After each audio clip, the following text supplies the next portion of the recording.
oldu tüm bildiklerim. Aklımı başımda aldı genç yaşımda, damla gözyaşımdan Tanrım her şeyimi. Aşk türküleri yakar gökyüzüne kirpikleri, bir bakışıyla yandı kül oldu tüm bildiklerim. Aklımı başımdan aldı genç yaşımdan, damla gözyaşım.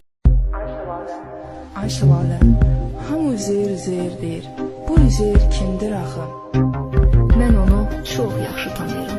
Xeyli dumandır başı, hele cavan oğlandır o. Çok değil azdır yaşı, hele cavan oğlandır o. Xeyli dumandır başı, hele cavan oğlandır o. Çok değil azdır yaşı, hele cavan oğlandır o. Hele cavan oğlandır o.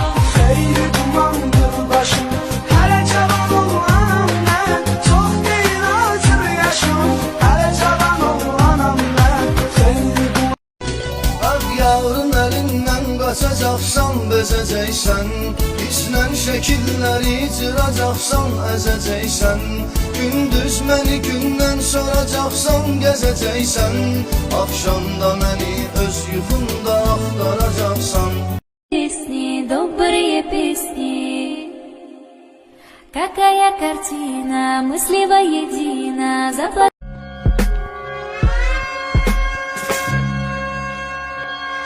Это комный север, родина смелых. Кто здесь воиноголовый, проходи будешь первый. А здесь деревья, и представь у них нервы.